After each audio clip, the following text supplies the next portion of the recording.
We're here in the JNU campus with Umar and Anirban, and we're going to be talking about their experience behind bars and now that they're finally out, what is happening on campus, and what the impact of this attack on JNU has been. When we surrendered, day back, a Supreme Court order had come, which had told the police that while we were in custody, there should not be a scratch on our bodies. This had also come in the light of what all had happened with Comrade Kanhaiya in the past few days, and the way he was attacked and the way the police stood as mute spectators. So that worked in our favor in the sense that when we were in police custody, the police did not physically harm us. But that is it. They did not physically harm us, but the rest was all there. Interrogation at odd hours of the day, verbal abuse, intimidation, humiliation, and all of that. I mean, that you seem to expect in police custody. They extended the remand period by thrice. First they had it for 3 days, then for 2 days, then for one more day by the special cell of the Delhi police. And actually, if you see, there was nothing, no basis on which the remand periods were being extended except for the fact that they were just producing us and the magistrate was agreeing to their demand of us, keeping us in more custody. In fact, not just 3 plus 2 plus 1, 6, but actually you can add one more day. The first day when we were not produced for the 20 hours later we produced before the magistrate. It was actually a 7-day police custody. It was one of the most difficult periods of our lives, but thankfully it's over now. The first 6 days were difficult. Interrogation, I mean, police custody is not the most democratic space where we could, where we would, where we would debate and discuss. We still did to some extent because basically there was nothing to investigate, so to speak. It was an open program. Whatever had happened in front of everyone, and I mean, there was nothing like ki kahan se kya hua and what happened and where did this come from, where did that come from. I mean, they had blown something absolutely out of proportion, so there was nothing to investigate, so to speak. So yeah, I mean, actually a large part of this stay was about getting sermons regarding nationalism. Every person, we heard that there were nationalism classes going on in JNU, and over there also I think a lot of class we underwent. Whoever would get a chance would give us a dose of nationalism. Of course, abuses, interrogations interrupted with. There was a lot of hatred, of course. I mean, I think much more than criminals, rapists, thieves, dacoits, scamsters, we seemed are worse than them. So that's how it was in the police custody. But amongst the lot, special cell was something which was more intimidatory, of course, much more intimidating, of course. But as he was saying that not a scratch was as per High Court orders, and we also feel our class background, our that fact that we were students in JNU, the fact that there was a media hype, and the fact that lots of civil society and intellectuals were behind us. I mean, we would say that these things played a part in the fact that as to how bad or worse we were being treated. Had we been something else, had we not been students of JNU, had we not been scholars or PhD scholars, had we not have had this support, or there are many qualifications in this, had we been not from this privileged class, what I'm trying to say is that we are a privileged lot. And I don't think someone educated in Stevens, someone coming to JNU after that, even he did his graduation in DU, came to JNU. I think these are privileges. 98% of this country doesn't have those privileges. The fact that both of us were not Muslims from Azamgarh, both of us were not Muslims from Bijnor. The fact that Umar is not a practicing Muslim. What if he was? These are questions. But the point is that these things did determine to a large extent as to what happened with us. It could have been worse, and I think it is our privileges that also came into being, and the support that we had. I do not know a random person. We have seen what was made out of Umar and how easy it is to say this and that and Jaish-e-Mohammed and Pakistan and all of that. But when someone is picked up from Azamgarh or Bijnor, just like him or just like me, I don't know how much of a support that person would have behind him or her. Uh, and I think interrogations would be uh, even more horrific in those situations. I, it was intimidating, quite intimidating, um, humiliating, but it could be worse. Following up with what you just said about the fact that, I mean, just your names, you have a Muslim name, you don't. Did that come across in the way you guys were treated when you were in custody? Was that something that, affected the way that they treated you? See, I think we've already said that the day when we came back also. I was Khalid Saab, he was Bhattacharya ji in jail. And this perplexed them that what is Bhattacharya doing here with Khalid Saab? Khalid Bhai. And Khalid Bhai, and that what he was told in one of the aside conversations the policeman had with him, that him doing it's understandable. Why are you into it? He asked him, why are you saying this because he's a Muslim? No, I'm not saying that, But the point is that we know what he was saying. And similarly, I also used to be given these lectures on how there are good Muslims also, and how there are patriotic Muslims like APJ Abdul Kalam, and they would take references from their friends and how good they are. There was one police officer, a Muslim police officer in special cell, so they would say that look at him, he says Vande Mataram and Bharat Mata ki Jai every time. Look at you, तुम लोग तो जिस थाली में खाते हो उस थाली में छेद करते हो, and all of these things. Islamophobia was at its best during those interrogations. But the point to be made here is it was not just the police which did that. The police, we know, as Anirban has also said, the record of the police in terms of, let's look only at that special cell. It deals largely with terror cases. 70% of its terror cases, quote unquote, end in acquittal. To put it differently, 70% of the people they catch, they frame. And they torture, they do all of that, and all of that also, it's become so normalized, and what we could see in our interactions with them, very internalized to their way of thinking. So there's so much of hatred that even if you're beating up a person, you knowing very well that he's not involved, that's completely fine. But beyond that, there was also something more sinister, which was the role of the media. And when I say the police and the media, I don't think the two of them were acting independently of each other. The fact from 10th of February, the way the media trial began, and different news channels coming up with similar script. Say subsidy, you guys take subsidized education, you guys are wasting the taxpayers' money, why are you guys into politics, you guys are supposed to study, anti-national, the kind of taglines that the different news channels are playing, Afzal League, Afzal Premi Gang, Pro-Afzal Group. I don't think the media was acting independently. A section of them. I don't think a section of that media which was doing a vitriolic media campaign against us, they had instructions from above, which was reflecting in similar scripts being played out. On the 4th and the 5th day, after Kanhaiya's arrest, when they brought this Jaish-e-Mohammed link, it was NewsX which brought that in the beginning. It created a different impression altogether. NewsX not only played that on its television, they retweeted it one entire day, so much so that it was to the top trend in Twitter for one day. That Umar Khalid is a Jaish-e-Mohammed sympathizer who is one of the genius students who did the Afzal XYZ program. And that had changed perceptions completely.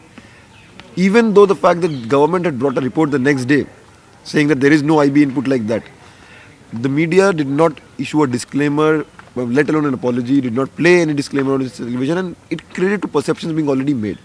And the perceptions were already made, and which was reflected in the police interrogations. The police operates with a lot of bias. The police has operated with a lot of bias. In all these years, in the last 20, 30 years, ever since this war on terror has been played out, what adds fuel to the fire is the media campaign. The trial, we were not arrested, we were already branded certain things. We were not interrogated even once. It was already said. It seems आजकल उल्टी गंगा बह रही है. मतलब पहले the police used to investigate, used to hand over the results of the investigation to the media, and actually a good press should not even uncritically reproduce what the police is handing over. They should also question it. But that used to happen earlier. Now it's the other way around. It seems the media does the trial, hands it over to the police, and then the police takes that as a point of departure and goes ahead with it. In fact, in this particular instance, that's exactly how it has happened, and happened very blatantly, very openly, with media houses taking a lot of pride in the fact that they have done this. Z News has run channels, has run shows, saying that it was on the basis of the footage we provided, it was on the basis of the interviews we did and the footage we provided of those interviews that these arrests have happened. And when will more arrests happen? So if there was a lynch mob in this particular case, the media was the biggest lynch mob. And who gives Arnab or anyone a right to call anyone anti-national? See what Arnab has done and what this Z News has done. One of the reasons why after coming out we have not spoken to the electronic media, because you never know, they'll play out one sentence, they'll not play out the other sentences. If you're saying something they don't agree with, they'll shut down the volume. And what you are trying to say and what ends up on the television screen is something totally different. And then they play it and replay it all for 2-3 days, creating a frenzy, creating a lynch mob around that. Now, because of the role of Times Now, Z News, it created a frightening situation, not just for me but also for my family members. My sisters were getting rape threats. My father got a death threat from Underworld saying that he will kill my father and me both. Even my 12-year-old sister who could not initially fathom what was happening, she got death threats that will kill you as well. So this situation, if tomorrow something happens to any one of us, if something happens to me or my family members, are all these media channels going to take absolutely any responsibility for that? And in this particular incident, it has come out. As Anirban said, we have a lot of privileges by being JNU students, by being political activists who are very well known, who have been with students, who have been with different people's movements, and who have a lot of contacts.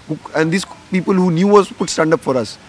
What if he was just an ordinary guy from a small town living in a Muslim mohalla?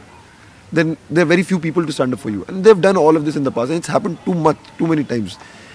Media ethics, journalistic ethics, accountability have gone to the dogs. But this time, they cannot get away with it. They'll have to answer for each of the things that they've done. We think that the order that we have had, I think it's a good order. Particularly as in comparison to Kanhaiya's, because there was a lot of conditions in Kanhaiya's, and I think there were much more than conditions also in that mail order. I think our order is a good order, and I think it also vindicates the things that we have been saying. It also vindicates the things that the people who have been standing with us has been saying for all this for this entire 1 month. It's a vindication of that, and no, it doesn't have those silly conditions as has been put on Kanhaiya. Of course, we cannot leave Delhi without the permission of the court, and that too is regular. This entire matter did not even merit an arrest, forget about sedition or everything. So, forget about spending time in police custody or jail.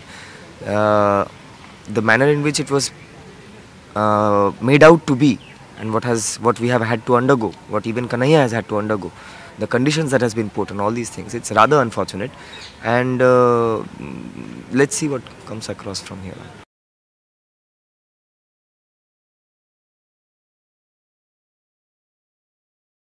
See, Kanhaiya is the symbol of the movement. Kanhaiya is a JNU president.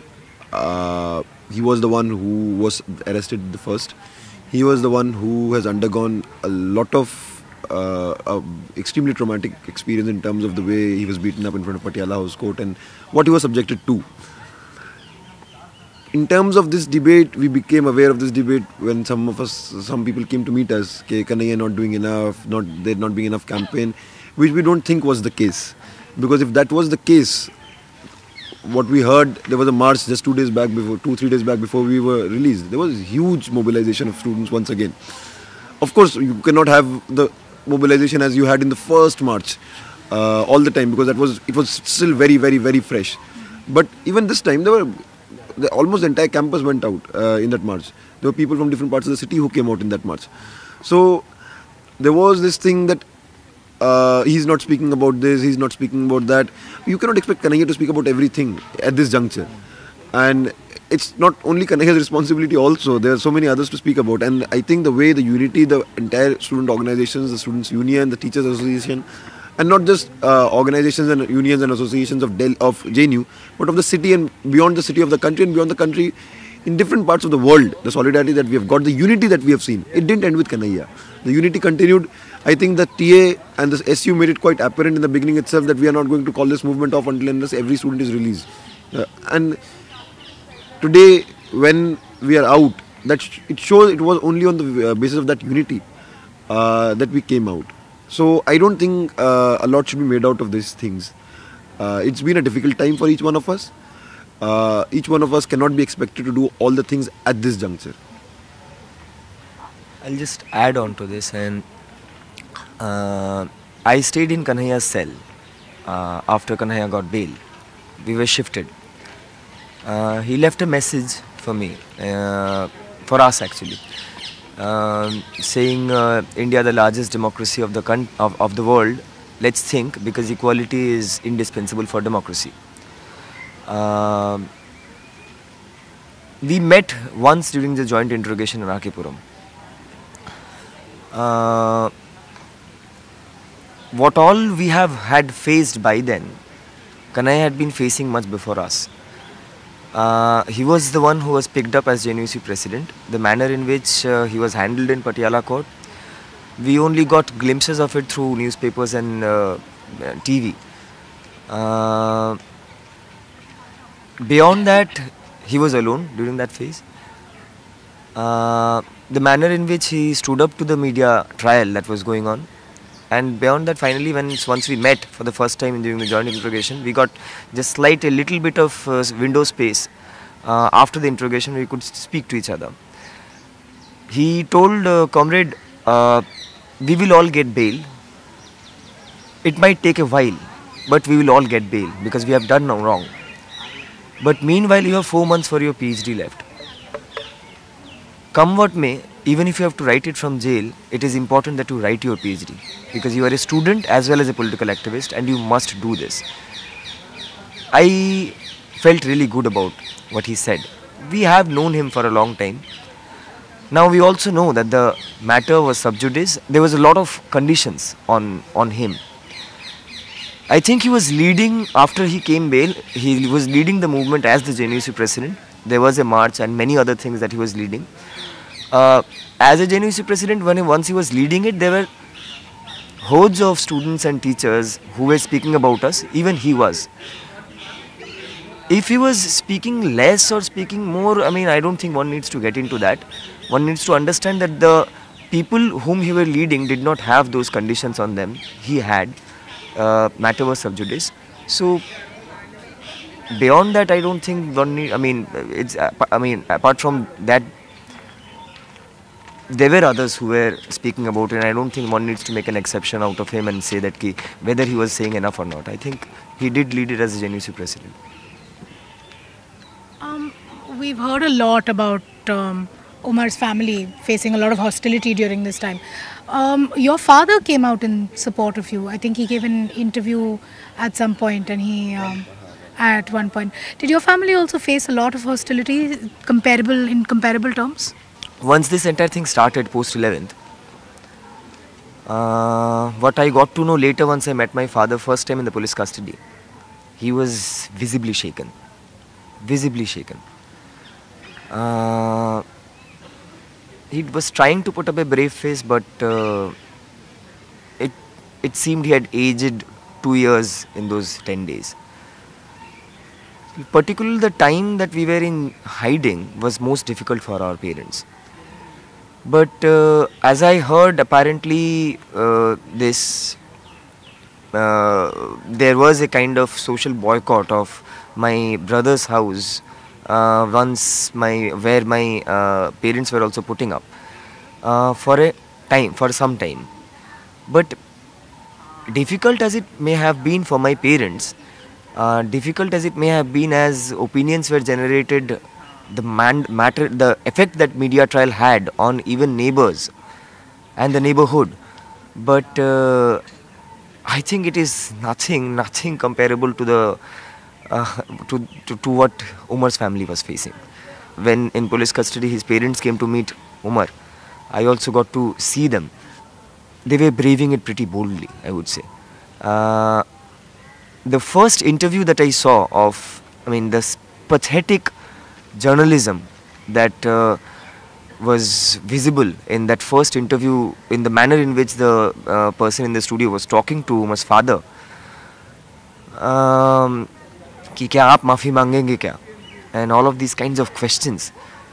It must have been so much more difficult for his parents. And as he was saying that the death threats, the rape threats, the kinds of things that were being said about him and his family, and the kind of things that we have seen happening to Muslim youth in this country, I think there were good reasons to fear, because you don't need to do anything for something to happen to you, particularly if you're a Muslim youth in this country. But as I met them for the first time, I found them to be much better shape than my father was, and I think the reason behind that is, as a community, we have faced so much of targeting, so much of witch hunt, so much of branding, that it is his family that of course were facing the 99 or 98%, 99% of the threats and the targeting, much more than, I mean, nothing comparable to what my parents or family had been facing. But at the same point of time, a community that has seen so much of this happening, of course no one can be ready or prepared enough to face that when your own son or daughter is involved. No parent can do that, but still as a community I think they have seen so much of it around. I mean, they stay in Zakir Nagar, they have seen Batla House, they have seen so much of it around them. I would say that they were to some extent bold enough to face that, than I think a middle class Hindu upper caste family who doesn't know what witch hunt means. I mean, what is the W of witch hunt? So I would say, and I think both the families gave each other support in this difficult time. I'll just pick up one small point which he also said, just repeat that. This paradoxical situation that we are facing, that a Muslim name arouses more vitriol and a more vicious media trial, and as compared to a Hindu name, but at the same time, something like Anirban's brother's house being boycotted by neighbors, and a completely opposite thing happening with where my family stays in the neighborhood around. A sense of community feeling taking over, where a sense of solidarity coming in at that time. Look, it's happening to this person's son, and we've seen this happening again and again with Muslim youth, and it's happening to his son, and we have to go and support him. So rather than a boycott, you will have more people coming to your house, people whom you have not known coming and expressing solidarity, which happened, coming and expressing this support, expressing this desire to asking my parents, if you need anything, call us at any point of time, we are there. And so many people standing. It's a paradoxical situation where people come out in support, and that has to do a lot with what has happened in the past 20 years. I mean, if we take it beyond just our families and what we went through, and if we speak in terms of why was it happening, people have seen this happen enough, too many times, and a sense of a persecuted community. Even when I met my family members after coming out, the kind of how emotional they were, imaginations run wild. This entire period was more difficult for them than actually it was for me. Especially the time when we were hiding from the lynch mob and not from the law. Their fear of me being picked up, kept in illegal custody, being produced in some unknown location somewhere. They take me to Jammu Kashmir, they show me arrested from there. And these things have happened. They'll pick you from here, they'll show you arrested from there. The fact that they'll keep me in illegal custody and they'll torture me like anything and make me sign confessions. The fact that I can be encountered. It has happened with so many people. The same kind of fears overtake you. And that leads to these paradoxical situations that the greater the witch hunt, the greater the fear. Because the fear is a collective fear. It's not a fear of one family.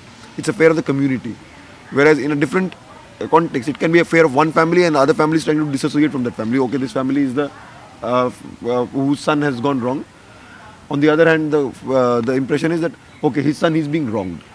So these are the paradoxical things that are there in a society, but paradoxes of our times, amongst the many.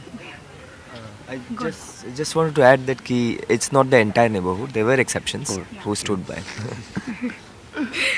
You mentioned Kashmir. I was going to come to Kashmir. So there are a lot of people out there. First, not that it really matters, but what are your views on Kashmir? Because there are a lot of people asking. And secondly, there are a lot of people who feel like you weren't diplomatic enough about your views, and somehow that you should have been, that you should have recognized where you're coming from and that you should have been more diplomatic about your opinions. What do you have to say to that? In In terms of Muslim specific, background. in terms of your background, specifically you, what do you have to say to that argument that you should have, in cognizance of your own, identity, where you come from, been a little more diplomatic about expressing your opinion? I'll answer this diplomatic part first. See, that's one of the very unfortunate things that are there in a society, where you think you have transcended your identity, where you think you have moved beyond your identity, and moving beyond your identity, you have taken up a political position on various issues, and not just on Kashmir, from a very Marxist-Leninist point of view, from a communist point of view, and that's what I've done for the last 7 years. Not just on Kashmir, on any other issue. It's come from a very Marxist point of view. Even on minority witch hunting, I'm not speaking as a Muslim there, I'm speaking as a Marxist there, I'm speaking as a communist there. But unfortunately, the thing that is there in our society is that even if you think you have transcended your immediate identity, there are moments, to quote Rohit Vemula, when you're reduced to your immediate identity. And this was one such moment. And even there, in police custody, for example, I mean, it happened in the media, we've just spoken about that. This policeman saying that, okay, Khalid कर रहा है, समझ में आ रहा है, लेकिन भट्टाचार्य जी आप ये पोजीशन कैसे ले सकते हैं? And when he asked, मैं कैसे नहीं ले सकता, क्यों, वो मुसलमान है, कैसे नहीं पूछ रहे हैं? नहीं, मैं तो ये नहीं बोल रहा. Then the police comes up with a very embarrassing defense of that. But we need to think about these things. Is someone coming from a particular background only supposed to speak things about that issue, issues pertaining to those things? Is Kashmir a Muslim issue? Or is it something else? I don't think it is a Muslim issue. Because if Kashmir was a Muslim issue, then how do you look at Manipur? How do you look at Nagalim? They're not Muslims living there. The problem that Manipur and Nagalim are facing, the problem Kashmir is facing, I think there is more similarity between them than the issues Indian Muslims and Kashmiri Muslims are facing. So I think there is a problem in looking at Kashmir like that, and there is a certain projection of it. It delves very perfectly well within the larger Islamophobic campaign that's been going on ever since the collapse of the Soviet Union and Islam replacing communism as US's enemy number one, more so after 9/11 with this entire war on terror, Iraq, Afghanistan wars and all of these things. So the point is, as critical people, as students in a university space, and not just as students in university space, as justice-loving people, one needs to try and look beyond this propaganda of the state machinery in India, as well as globally, the kind of propaganda that is there around Muslims, around Kashmir, around all of these questions. A lot of things baffled the police because they know nothing about JNU. There is just prejudice. They don't know the fact that pamphlets is a regular thing in JNU. It's not something like they're saying pamphlet likha tha. So pamphlet is like every second day we bring out a pamphlet. Poster chapa tha. Poster kahan se chapa? Sir, posters to we bring posters every day. So when pamphlets and posters, see, one of the charges against us is criminal conspiracy. So if bringing pamphlets and posters is part of a criminal conspiracy, then it's a very, what is that? What tragicomic situation? It's a theatre of the absurd that was going on. So they were baffled by these regular things, and things students do regularly in JNU, which they have absolutely no clue about, and that only baffled them. So whenever we're talking, for example, I'll give you a very funny example. They asked us what happened on 9th of February. So I recounted the entire turn of events. After that, I said that around 8:30 it was over, and 9 o'clock we had an all-organization meeting on a different issue around student union elections. And what would be, I said there was an AO. And what should be the guidelines for the students' union elections? He said, what's an AO? I said, an all-organization meeting. What is an all-organization meeting? He said, all-party meeting. What is an all-party meeting? Then someone said, Arey sir, wo JNU ka Hurriyat conference. So the point is, they know nothing. These are usual things, and that is what was baffling them. But the point that is important here, it might have baffled them, but about knowing nothing about JNU. But what one saw in terms of their attitude towards JNU is a lot of prejudices. Similar prejudices operate when it's a Muslim guy. Here, JNU, you guys do nothing, you guys don't study, you guys are only interested in politics. If you want to do politics, why don't you quit JNU and join mainstream politics? And you live on subsidy, you live on taxpayers' money. You are picking, one policeman came and said, you guys pick up cheap issues like rape of women. 90% of rape cases are false. Do you know that? So all the stereotypes, all the prejudices, patriarchy, class, caste, region, religion, nationality, everything perfectly coalescing into each other, and our complete being completely nonchalant about certain things which they thought were big controversies, also baffled them a lot. As he said, this thing was in those sermon sessions. This thing was very वो that कि तुम लोग जेनू में क्या करते हो? I mean, क्या ये इनकलाब जिंदाबाद करते रहते हो and all of that.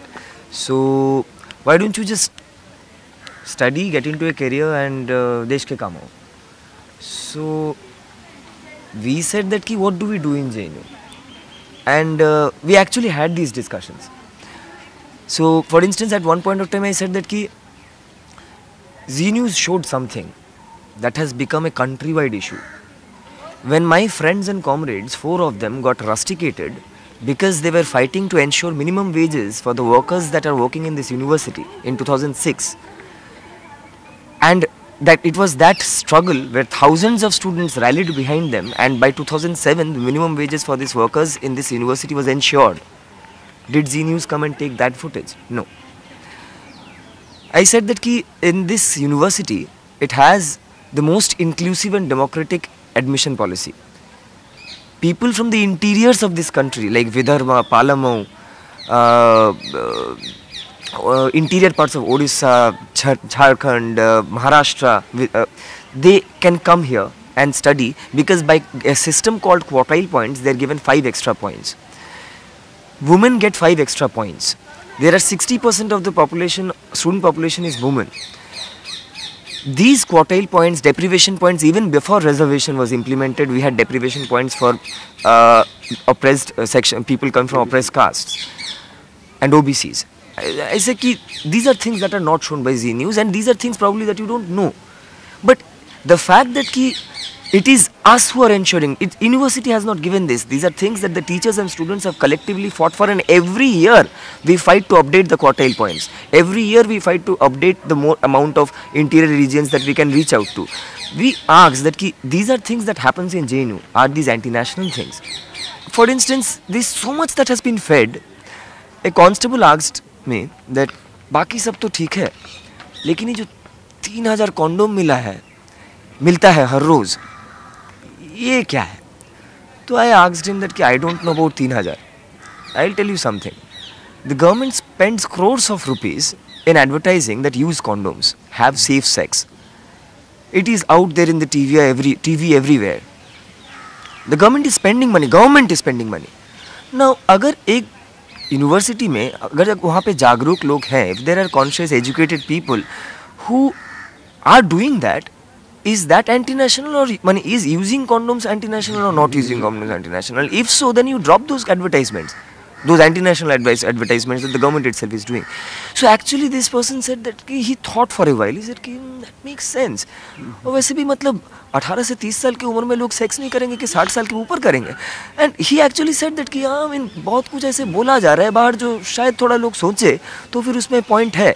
And as I said that कि every person who was coming in would throw in a lecture of nationalism. So even in for those 3 minutes that a doctor is coming from Safdarjung checking our blood pressure and blood, in those times 3 minutes also he will say क्या करते हो and this and that. This guy suddenly one day stopped him and said, sir ji इनके साथ 5 minute बैठ जाइए, आपको लगेगा ये सही कर रहे हैं. So if people hear, if people listen, it's not that difficult to communicate as to what JNU is, what we are doing. But if you have already made up your mind, and that's what the media has done, whether stereotyping a skull-capped wearing bearded Muslim as a terrorist or a JNU person as an anti-national, it is so indoctrinated in people's mind, it's difficult to get penetrate. So anyways, 3000 condom मिलता है हर रोज, ये क्या है? तो I asked him that I don't know about 3000. I'll tell you something. The government spends crores of rupees in advertising that use condoms, have safe sex. It is out there in the TV everywhere.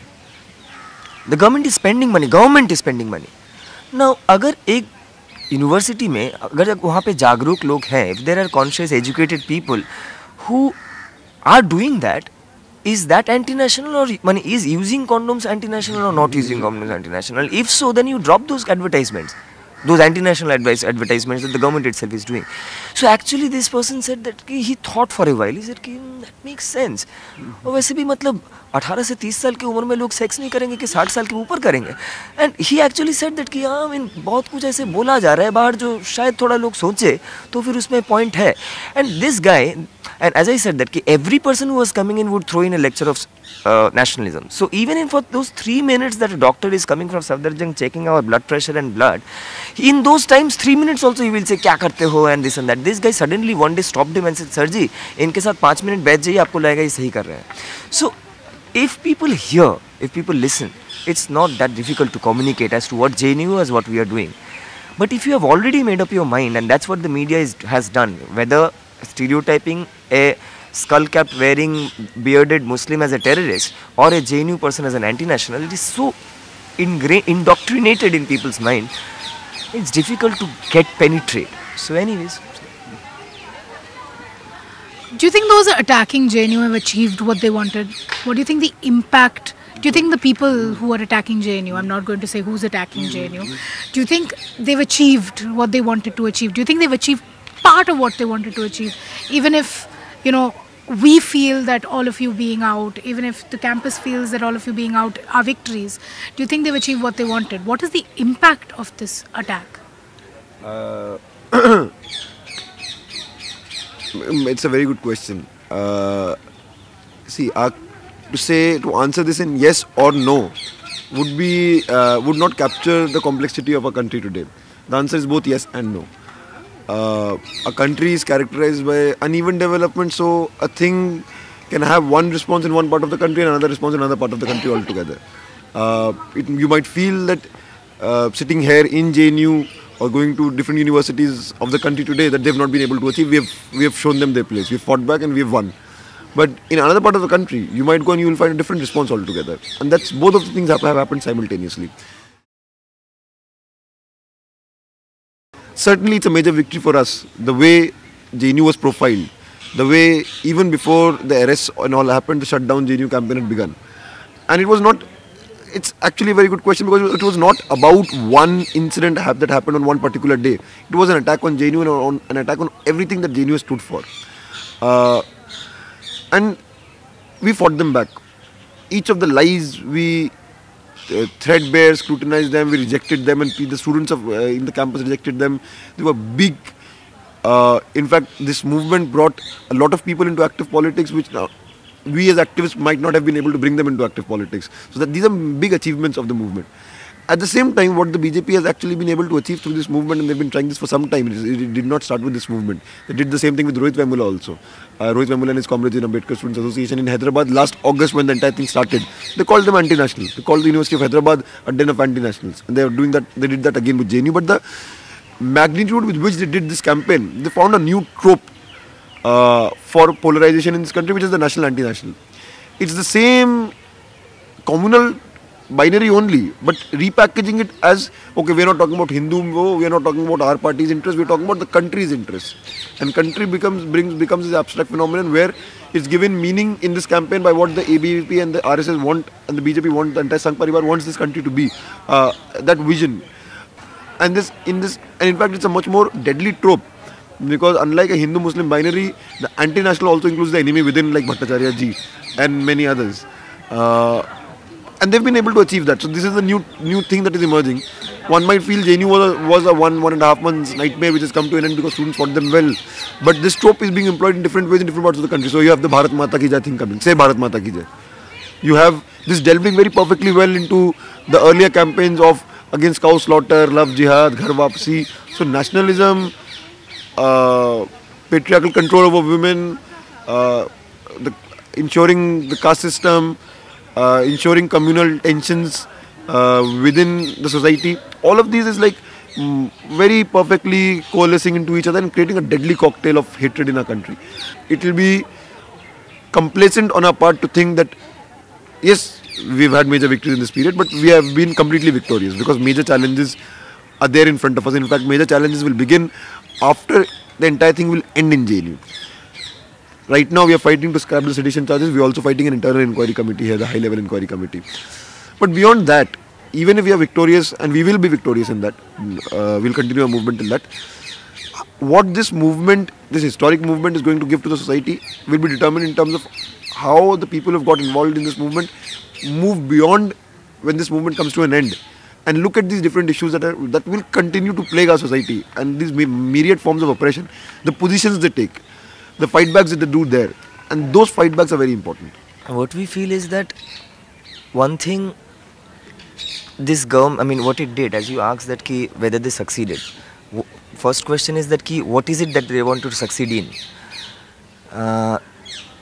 Budget session was coming up, 2 years has gone, achhe din, and unemployment and this and that and this farmer suicides and everything, many things has been going on, many things has been plaguing. There is a frustration, there is a disillusionment with this promises that had been made. I mean, as it happens every 5 years once things change in this setup. But I think if you have to make an irrigation canal, if you have to generate employment, if you have to ensure midday meals, all these things require investment. Just before budget, I think jingoism comes for free, you don't have to invest. So this is the easiest way where all those frustrated people suddenly will stand behind you, because you will create an imaginary enemy. So jingoism is something that can be just ignited out of the blue, and suddenly you polarize. And sometimes you polarize by doing Muzaffarnagar, sometimes you polarize by doing this. And certainly there are electoral dividends that are being sought after. There was certainly a script, a completely well written script. It was orchestrated with the active support of sections of the media, police. Starting from RSS till the Gauraksha Samitis in Munirka, I think it was a well organized, and they are pretty well organized, assault. Assault on JNU, not just JNU. Assault on JNU, because if someone, and none of our teachers, none of our students are actually in any illusion that this was about the 9th of February. Because as we saw in the TV channels, Mahishashur, Kiss of Love, खुले आसमान के नीचे लोग गंगा ढाबा में क्या सब करते हैं, and condoms and this and that, and so the sins of JNU had been accumulating over some time. Standing with every people's movement in this country, in every nook and corner, standing with every student issue, starting from Pinjara Tod to stand with Justice for Rohit, to Hokolorob, to every other thing that has been Occupy UGC, speaking up against the bogey of love jihad, and so many things, questioning the RSS, questioning the government, putting the most effective and articulate opposition to RSS and Modi. So, as the Panchajanya article in the Organizer, which had identified already in a year back JNU as a den of anti-nationals and this thing and that thing. So, this was coming for some time. So, if it was not 9th, it could have been 10th. So, that it was a proper well-planned attack, not just on JNU, but every such university that is giving, where there is a political churning. Anti-national was not a branding that started with JNU. Anti-national had started much earlier. Anti-national was the thing on which Rohit Vemula's murder happened. Rohit Vemula was branded as an anti-national. Rohit Vemula after that was institutionally, orchestratedly murdered. And because he chose to fight back. Now, there is an effort to curb upon every such university space, not just JNU. Finish the autonomy and finish the politicization of every such and democratic space of every such universities, not just JNU. So yes, there was a plan, there was a script to it, but as we know, you have a plan, it glows according to the plan to some extent. You are trying to put the plan into force. But as we know, as per dialectics, there is, because you are going ahead with that, there are certain other things that start happening, which goes out of the script also. So yes, they have gone with the plan, they have polarized. They have been also successful in doing that, but also there are certain other things that has also happened that was not in the plan.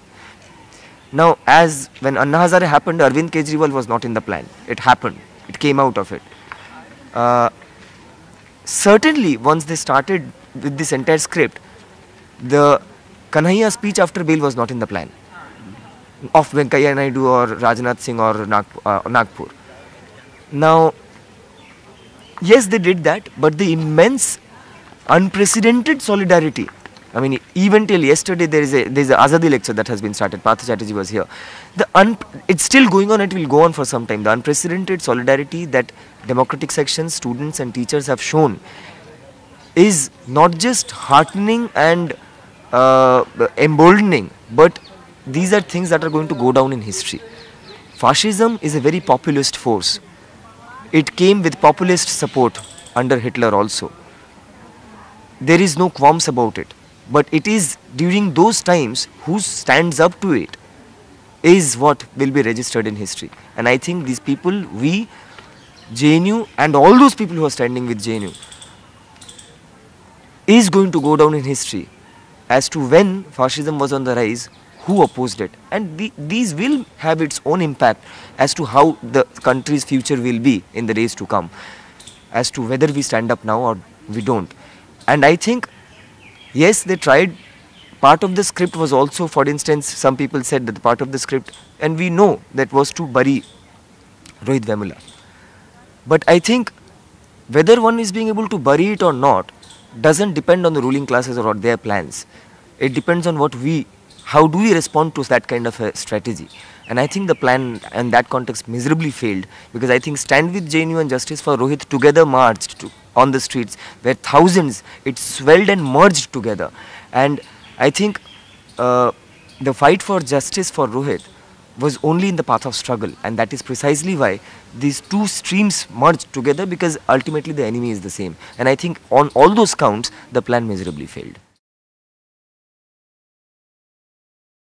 They started saying that, so asking us in front of Kanhaiya, what was Kanhaiya's role? So we said Kanhaiya, and we've said this earlier also, Kanhaiya is the JNU president. He was not there, he came towards the end. When things were coming to an end, he was trying to separate ABP from the rest of the people. He said, no, but he's the president of JNUSU. Why did he give permission? I said, no sir, JNUSU president does not give permission.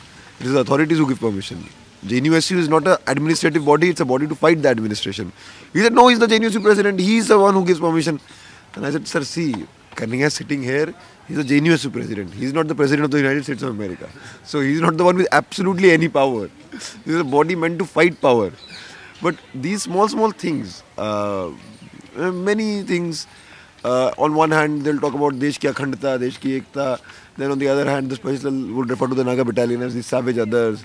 Okay, don't go them, look at them, they're so deadly, they're so dangerous, wo tumhe zinda acha kha jayenge, they eat human beings. And the very next breath he'll talk about Bharat ki Ekta and Akhandata, in which we have actually threatened by through our political opinions. So all these contradictions of Indian nationalism, you saw everything, you saw all the prejudices, and these prejudices, for our safety's sake and for our security's sake, we did not reply to while in custody, but now we can laugh about those things. And for example, I've read this book by Arun Ferreira, Colors of the Cage, where he talks about how during his interrogation, the seniors used to interrogate him, torture him and do everything. At night when the seniors would leave, the juniors would get an opportunity to show that, okay, we are also there. And they would show their authority by doing everything that the seniors did, so that they get an ego massage out of that. We saw that firsthand. After the seniors would leave, then the juniors would start. Pata hai, aisa hai, waisa hai, ye hai, wo hai. So this is their time, this is their moment to show their authority, and what better way to show their authority than to sort of humiliate us, insult us and all of these things. This ludicrity, I think, has been covered by him. If it is the last question, then I would say that I'll say that yes, it was an experience, most of it intimidating, quite a bit of it humiliating, some bit of it scary also. Yes, it was an experience also which was very rich. There is a lot that we have taken back from those experiences. It was a rich archival material as a students of history. there were also some moments that we still carry which were different. If I am allowed to talk about that, then there were also then there were also guards, as I said, who would listen, who would talk, uh, whom we started talking with, and who we know who said that who would miss us once we are gone. We have also been said that ki, you are the best people we have met in last 6 years of duty. I remember, I think you would know that the Art of Living show के दिन पे बारिश हुआ था. It was raining a lot, so I was sitting outside right at the near the bars. I was looking at the rain, and suddenly this guard comes up to me and gives me a paper boat. And I still have that paper boat. And while coming back, someone gave me this fountain pen as a memory. And these are things that has also happened. I mean, exceptions maybe, but these are also things that we take back with us. And there has been such nice and light moments with people over there. Thank you so much. Thanks for your time.